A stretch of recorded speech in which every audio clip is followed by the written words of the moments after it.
Jangan lupa subscribe channel YouTube TVRI Bengkulu, like, komen, dan nyalakan notifikasinya.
Oke, baik. Terima kasih Berendo Band karena sudah membuka perjumpaan kita pada hari ini.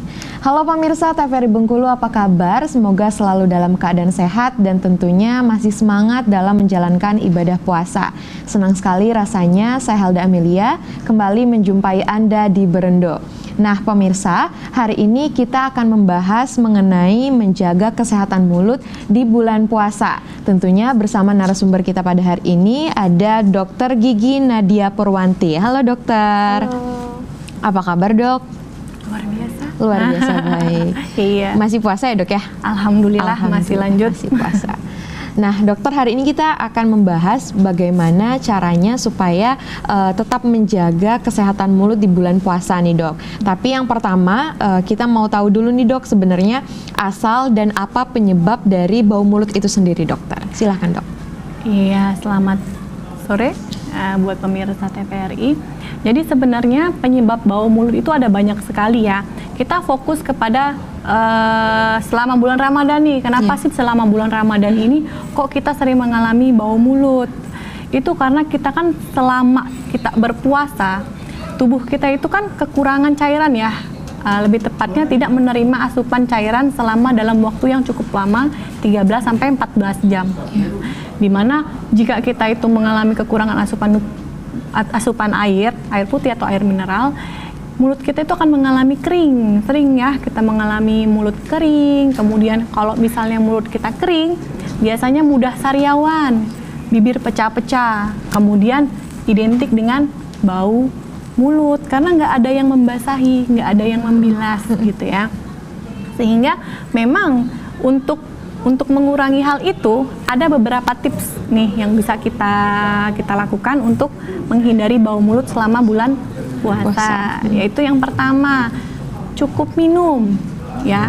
Kita kan direkomendasikan untuk minum air putih itu 8 gelas sehari atau 2 sampai 3 liter sehari. Di mana itu kita bisa cicil tuh saat kita berbuka, kita makan malam, sebelum tidur maupun saat kita sahur.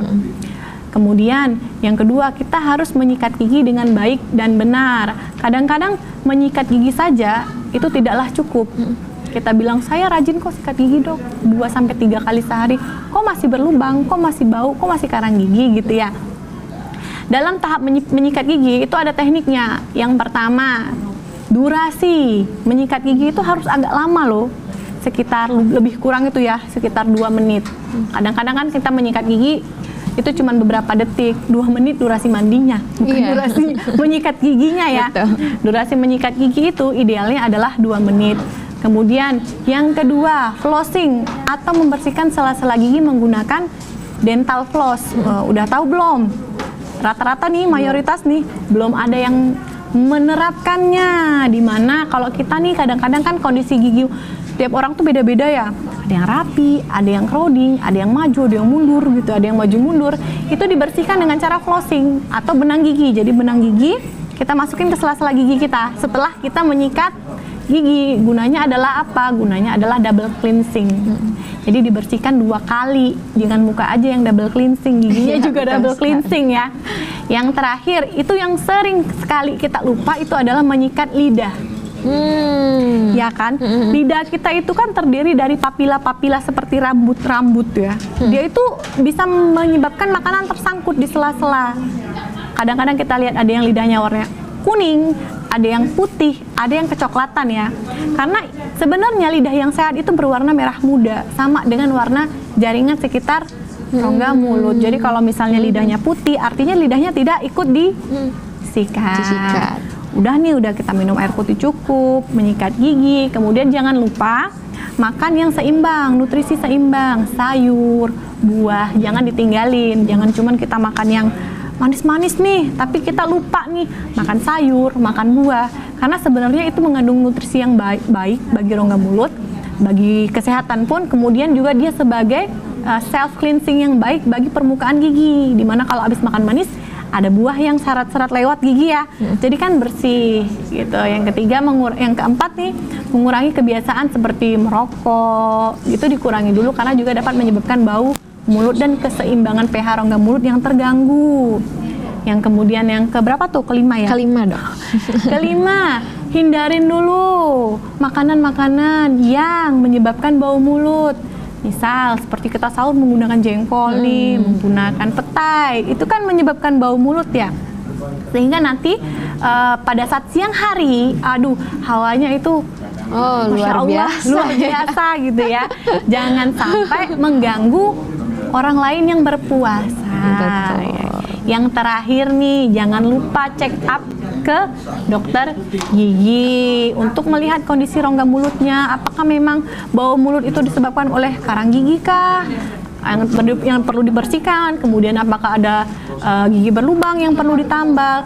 Takutnya nanti saat kita berpuasa tiba-tiba kita sakit gigi. Bisa batal puasa juga dok gara-gara sakit. Iya, bisa membatalkan puasa kita. Jadi tetap diperiksa ya, diperiksain walaupun kita nggak ada keluhan. Kadang-kadang kita tidak sadar bahwasanya mulut kita itu ternyata banyak masalah.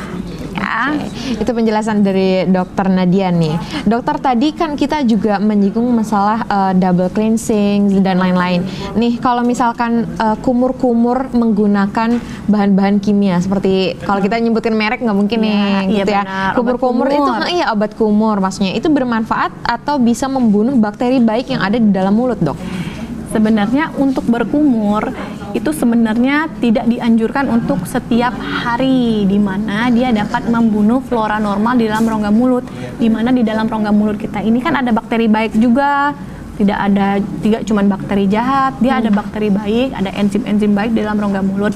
Kalau kita sebenarnya menyikat giginya dengan baik dan benar, tadi saya jelaskan, kita udah sikat lidah, kita udah flossing, udah sikat gigi dengan baik dan benar, kita nggak perlu lagi namanya obat kumur. Betul. Apalagi obat kumur itu mengandung alkohol, itu sangat tidak baik, tidak dianjurkan kecuali dalam kondisi-kondisi gigi tertentu, misal bau mulut yang sangat hebat atau orang itu ada kelainan apa gitu yang memang dianjurkan oleh dokter giginya untuk menggunakan obat kumur gitu ya.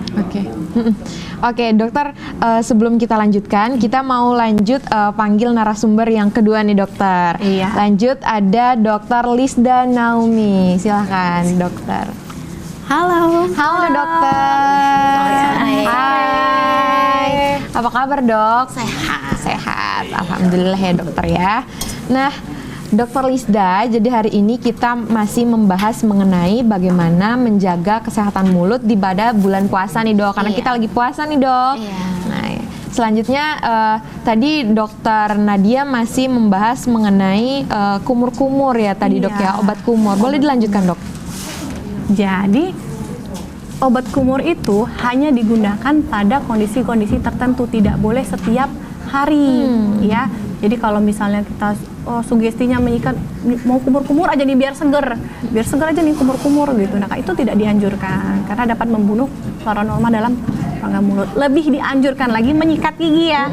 Untuk apa kita kumur-kumur tapi kita tidak membersihkan gigi dengan benar. Kita tidak pernah check up ke dokter gigi. Obat kumur nggak bisa membuang karang gigi. Obat kumur tidak bisa menutup lubang gigi gitu ya. Betul sekali. Jadi menggunakan obat kumur itu baik dokter ya, tapi tidak boleh berlebihan dan harus perbanyak sikat giginya. Iya benar. Betul. Lanjut kita lanjutkan ke Dokter Lisda. Dokter Lisda nih kita kan lagi puasa nih dok. Nah, makanan apa nih yang direkomendasikan untuk dikonsumsi supaya kesehatan mulut kita tetap terjaga dok? Silakan dokter. Sebenarnya kalau kita berbicara topiknya kesehatan mulut, sebenarnya ada di ranah dokter ya dok ya, karena kita saling kombinasi ya dok ya. Sama dok. Kadang-kadang dalam kesehatan tubuh itu akan muncul di mulut dok. Iya, betul sekali. Jadi karena memang kan kalau kita melihat topiknya ya kesehatan mulut, maka yang paling dekat sih penyebab dari masalah di mulut itu ya pasti berasal dari gigi gitu. Karena itu yang ada di dalam rongga mulut gitu ya, yang paling pertama gitu. Meskipun nanti bakal ada kerongkongan, tenggorokan dan lain sebagainya gitu. Nah, kalau kita berbicara tentang makanan apa sih gitu ya yang baik dikonsumsi untuk kesehatan mulut dan daerah sekitarnya rongga mulut seperti itu, tentunya adalah adalah makanan-makanan yang mengandung zat gizi yang seimbang gitu, terutama adalah makanan yang tinggi serat dan juga vitamin seperti itu. Misalnya nih makanan yang tinggi vitamin C kayak buah-buahan gitu ya, seperti misalnya jeruk hangat contohnya, kemudian juga dari perasan air lemon misalnya seperti itu ya. Nah ini tentu adalah yang kandungan vitaminnya itu tinggi dan alami seperti itu, dan ini akan jauh lebih baik. Contohnya saja misalnya penyakit pada rongga mulut ya di luar gigi, misalnya kasusnya adalah sariawan, paling gampang. Betul. Nah ini juga sebenarnya merupakan salah satu penyakit yang bisa menyebabkan masalah seperti bau mulut gitu. Nah sariawan ini sebenarnya salah satu terapinya itu adalah dengan konsumsi vitamin C seperti itu, dan yang dianjurkan dan tentu yang terbaik adalah yang alami yang bisa kita dapatkan dari mana, sayur-sayuran, buah-buahan seperti lemon, jeruk gitu ya, atau buah-buahan yang lain yang semua rata-rata itu mengandung kaya akan vitamin seperti itu. Oke, baik Dokter Lisda. Selanjutnya nanti kita akan lanjutkan lagi nih dok ya. Tapi setelah jeda pariwara berikut ini, jangan kemana-mana, tetap di Berendo.